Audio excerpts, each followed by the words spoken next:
Hello, जय हिंद दोस्तों। नमस्कार, आप लोग का स्वागत है डेनियल क्लासेस बिहार में। काफ़ी दिनों के बाद, कुछ समय लगने के बाद हम लोग चैनल पे आए हैं, क्योंकि घर में कोई फंक्शन था, बहन का शादी था, इसलिए हम लोग थोड़ा वीडियो नहीं डाल पाए। फिर हम लोग आ गए हैं सामान्य विज्ञान मास्टर बुक लेकर, वन लाइनर क्वेश्चन जो आप लोग को बीच स्टार्ट करेंगे।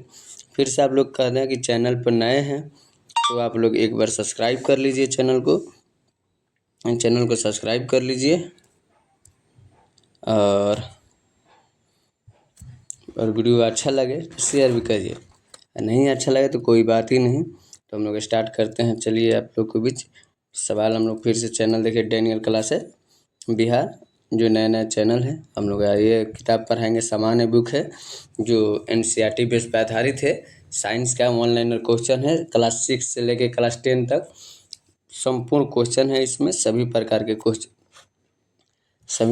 क्वेश्चन हैं। इसमें आप लोग देख सकते हैं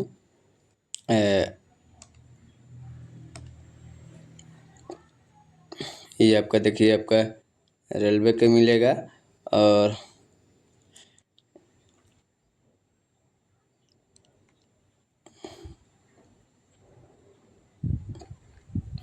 जब है आपका साइड 0 कर दिया जाए यहाँ पे। ये आपका क्वेश्चन रेलवे का है। SSC बिहार के सभी प्रीवियस ईयर क्वेश्चन इसमें है, सभी 1 बाय 1 कराया जाएगा। आप लोग देखते रहिए। कंप्यूटर पर्यावरण मोस्ट इम्पोर्टेंट फैक्ट्स भी इसमें दिया गया है। तो हम लोग स्टार्ट करते हैं अपना पढ़ाई, अब चालू रखते हैं। तो फिर हम लोग बढ़ते हैं। पहला है क्लास 7 तक हम लोग ख़त्म कर लिए थे, क्लास 8 हम लोग पढ़ेंगे। क्लास 8 हम लोग पढ़ेंगे और इसी प्रकार से स्टार्ट करते हैं क्वेश्चन की तरफ। तो पहला क्वेश्चन है हम लोग का, पहला क्वेश्चन कि दर्पण में प्रतिबिंब का बनना किस कारण होता है। दर्पण में प्रतिबिंब बनना किसके कारण होता है। तो इसमें का आंसर है परावर्तन के कारण होता है। व्यक्ति वस्तु को देख पाता है जब कोई व्यक्ति वस्तु को देख पाता है जब प्रकाश वस्तु पर पड़े और आँखों की तरफ आए। वस्तु पर पड़ के आँखों तरफ आता है तो प्रकाश देख सकता है। पारदर्शी वस्तु वे कौन सी होती है। पारदर्शी वस्तु कौन सी होती है। तो कांच, शीशा और पानी। पारदर्शी वस्तु कौन सी, कांच, शीशा और पानी होती है। अपारभासीय किसे कहते हैं।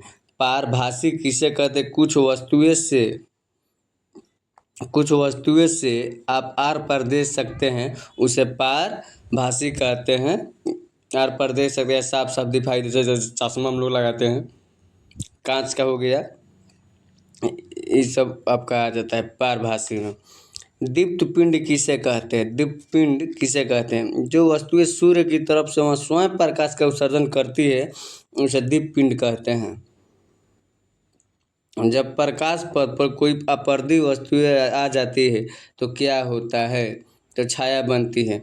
जब प्रकाश के पथ में कोई अपारदर्शी प्रकाश आता है, बीच में हम लोग खड़े हो जाते हैं, उसमें देखते हैं हम लोग का छाया बन जाता है, उसी को छाया बनती है। दर्पण कितने प्रकार के। दर्पण 3 प्रकार के होते हैं। यहाँ पे 3 प्रकार के होते हैं। सूर्य ग्रहण के समय सूर्य कैसा होता है। तो काला हो जाता है। सूर्य ग्रहण के समय सूर्य कैसे काला हो जाता है। पारभासी वस्तुएं कौन सी होती है। पारभासी वस्तुएं कौन सी होती है। तेल लगा हुआ कागज। सूर्य ग्रहण कब होता है। चंद्रमा जब सूर्य एवं पृथ्वी के बीच आ जाता है। सूर्य ग्रहण कब होता है। चंद्रमा जब सूर्य एवं पृथ्वी के बीच, दोनों के बीच चंद्रमा आता है तो सूर्य ग्रहण होता है। यहाँ पे दे दिया डैश। वस्तु के कारण स्पष्ट छाया बनती है। तो अपारदर्शी सा जिस वस्तु में प्रकाश आर पर गुजर सकता है उसे क्या कहा जाता है। तो पारदर्शी कहा जाता है। आगे भी क्वेश्चन मिला था। चंद्रमा डैश वस्तु है, अदीप्त है। चंद्रमा अदीप वस्तु है, अदीप वस्तु है। तो इसी प्रकार आप लोग बने रहिए, देखते रहिए, कोई दिक्कत नहीं है। कुछ दर्शाया जा रहा है, अपना अनुभव आप लोग के बीच दर्शाया जा रहा है। देखिए क्या होता है इसमें, आप लोग देख लेते हैं।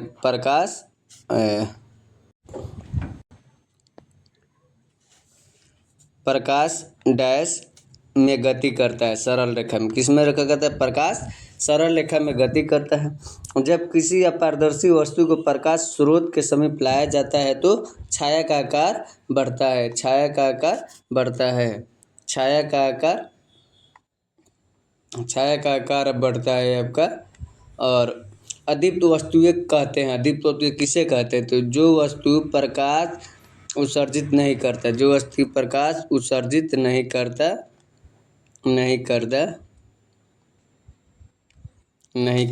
उसे कहते हैं। परावर्तन किसे कहते हैं? तो प्रकाश की किरण का माध्यम से टकराकर पुनः वापस आ जाना, उसे कहते हैं।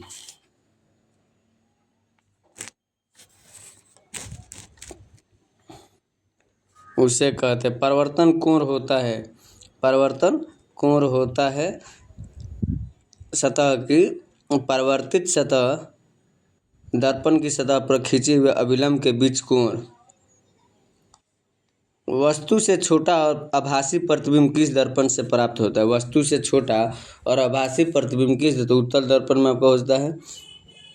जब प्रकाश एक किरण एक माध्यम से दूसरे माध्यम में जाती है तो अपने पूर्व पथ से विचलित हो जाती है, उसे क्या कहते हैं? प्रकाश का अपवर्तन कहते हैं, प्रकाश का अपवर्तन कहते हैं, प्रकाश का अपवर्तन कहते हैं उनको।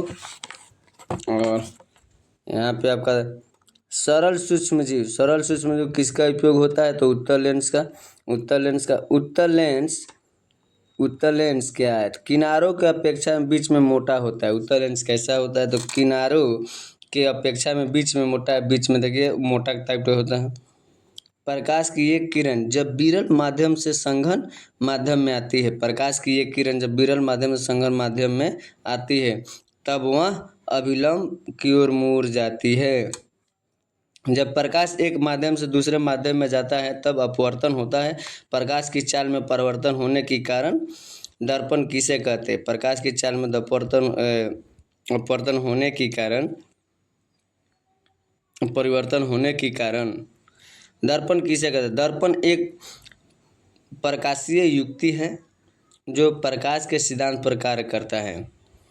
दर्पण परावर्तन में हम कैसे परिवर्तन प्राप्त होते हैं? दर्पण परावर्तन में हमें कैसे प्रतिबिंब प्राप्त होते हैं? तो स्पष्ट होते हैं। दीप वस्तुएं कौन सी होती है? जुगनू, सूर्य, तारे। सूचित छिद्र कैमरे से सड़क पर चलते लोगों को प्रतिबिंब कैसे खींचती है? तो ये हम लोग आप लोग को आगे दिखाएंगे। और इसमें दिया है, यहाँ तक पढ़ लिए थे हम लोग, उसमें अगला पेज में हम लोग पढ़े थे। दीप्ति वस्तुएं कौन सी होती है? अब ये पढ़ेंगे। सूचित छिद्र में सड़क पर चलते लोगों को प्रतिबिंब कैसे दिखाई देती है? तो उल्टा दिखाई देती है।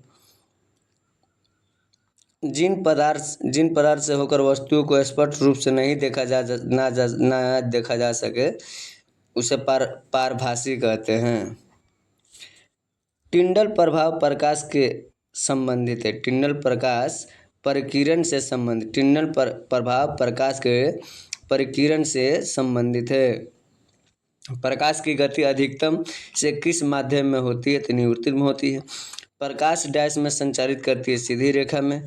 प्रकाश डैश में सीधी रेखा में करती है। वस्तुएं जो अपनी रोशनी उत्पादित करती है उसे क्या कहते हैं? तो प्रकाशित कहते हैं, चमकदार कहते हैं, वस्तुएं कहते हैं, दोनों होता है। प्रकाशित या चमकदार एक ही होता है।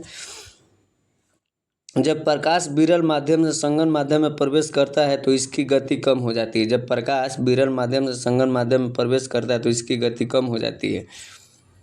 किसी माध्यम के प्रकाश को अपवर्तित करने की क्षमता को कैसे व्यक्त करते हैं? तो प्रकाशिक घनत्व से।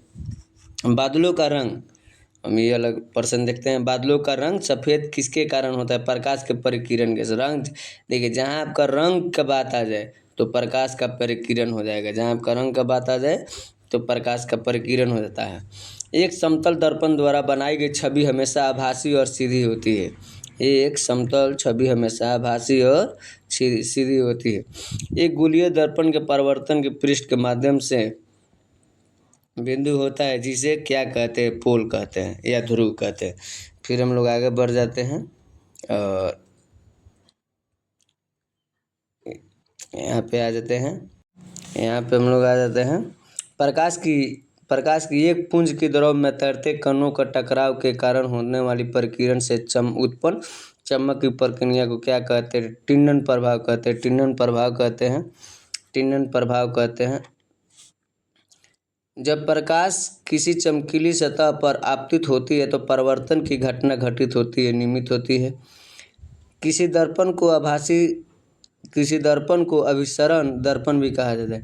किस दर्पण को अभिसरण दर्पण भी कहा जाता है? उत्तल का अवतल का और गोलाकार दर्पण जिसकी परावर्तक सतह बाहर की ओर उभरी होती है वो उत्तल दर्पण कहा जाता है। उत्तल दर्पण कहा जाता है। अब इसमें दे दिया है आपका अध्याय यानी चैप्टर 9, 10 और 11 सबको एक ही में मिला के दे दिया है। विद्युत धारा तथा परिपथ चुंबक द्वारा मनोरंजन हमारे चारों ओर वायु में दे दिया है। तो हम लोग ये देखते हैं, आगे की तरफ देख लेते हैं। विद्युत बल्ब होता है फिलामेंट। विद्युत बल्ब में क्या होता है? फिलामेंट में होता है, फिलामेंट होता है।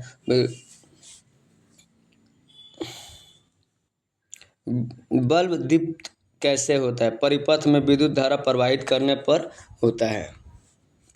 बल्ब का कौन सा भाग दीप्त होता है? तंतु होता है। स्विच क्या होता है? सरल युक्ति होता है।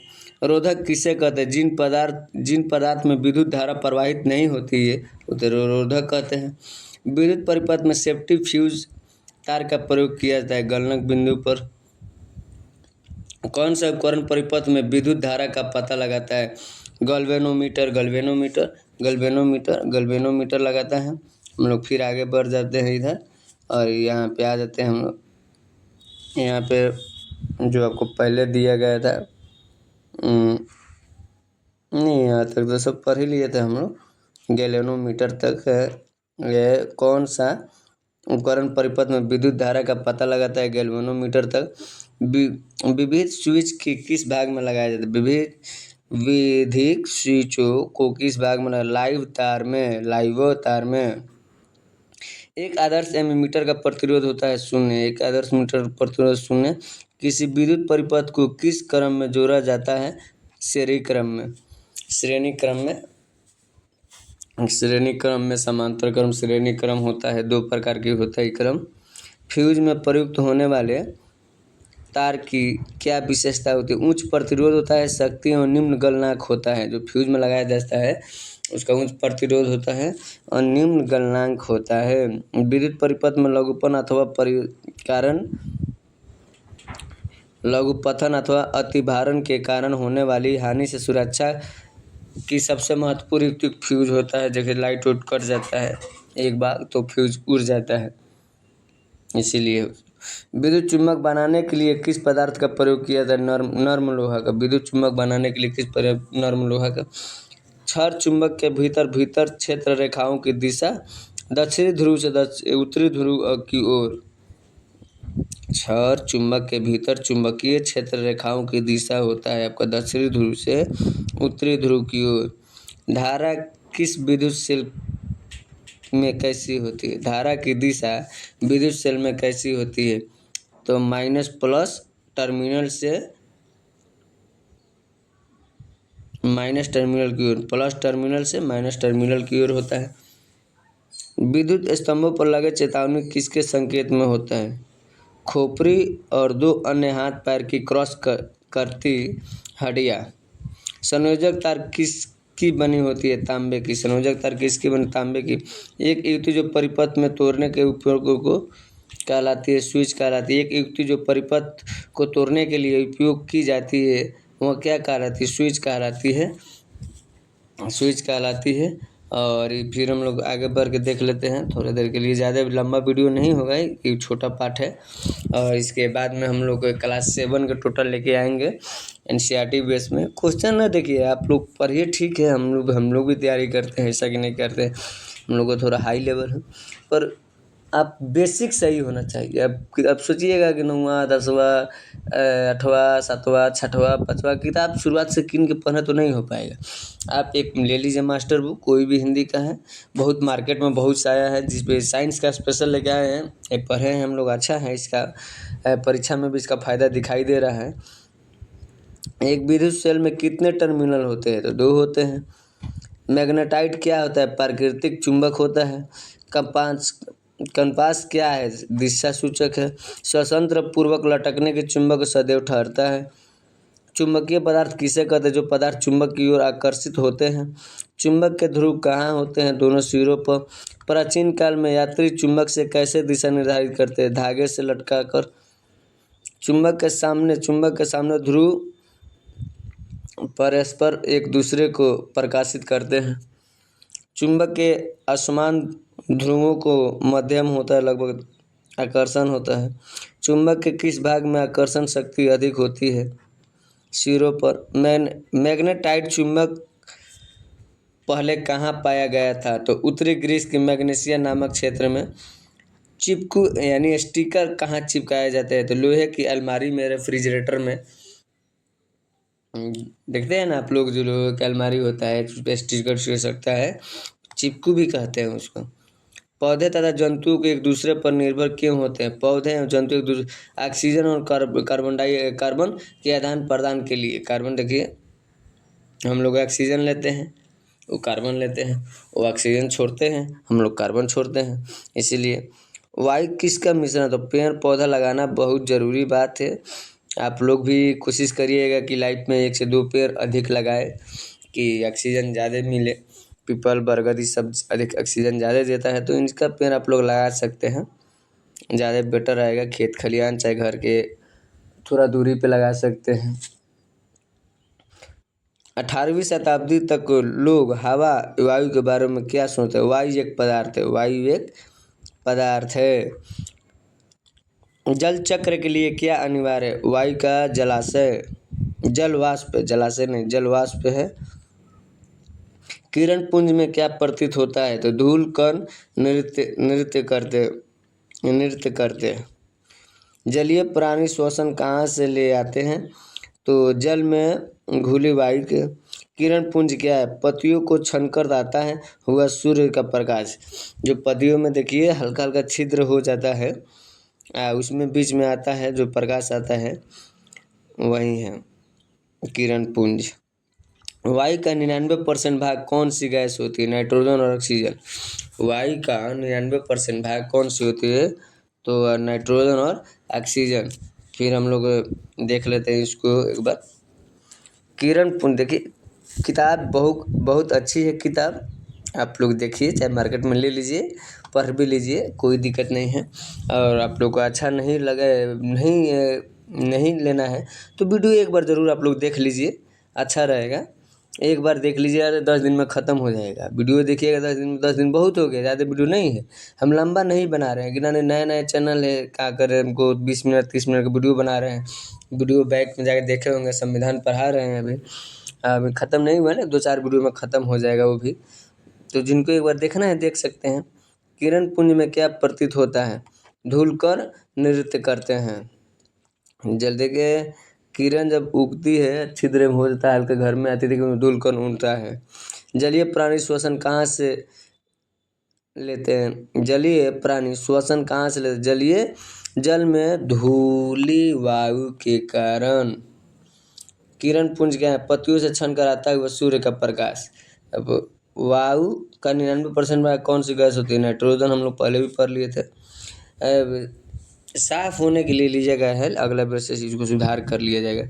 नाइट्रोजन वायु का कितना स्थान घिरे होते हैं? तो 4/5 से लिखा भी है, 4/5 भाग हो जाता है।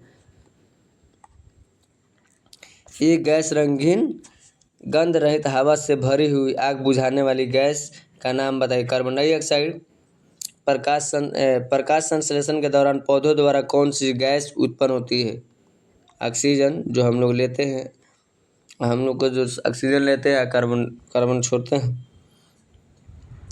वायु का एक 12 भाग जो मोमबत्ती के जलने में उपयोग नहीं हुआ क्या कहलाता है? नाइट्रोजन।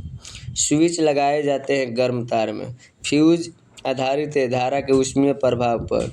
विद्युत परिपथ में फ्यूज तोड़ा जाता है विद्युमन्य तार में। और हम लोग का ख़त्म हो गया। हम लोग का ख़त्म हो गया। तो ज़्यादा वीडियो लंबा नहीं है, इसीलिए छोटा बनाया है। इस साथ से आप कोशिश करेंगे कि एक क्लास का वीडियो एक बार में ख़त्म हो जाए। जैसे 7 है तो 7 का ख़त्म हो जाए। इसमें बहुत ऐसी इंपॉर्टेंट चीज़ है जो आप लोगों को जानना है। और पुलिस के जो भी बिहार पुलिस से आगामी के लिए है उसको तो बेटर है। आगामी जिसको भी देना है आप लोग बिंदास फ्री में जुड़ सकते हैं। यहाँ पे कोई चार्ज वर्ज नहीं है, कोई दिक्कत नहीं है। चैनल का नाम आप लोग जानबे करते हैं।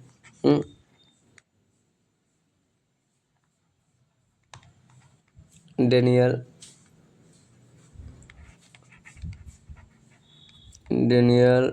क्लासेस बिहार के नाम से चैनल है।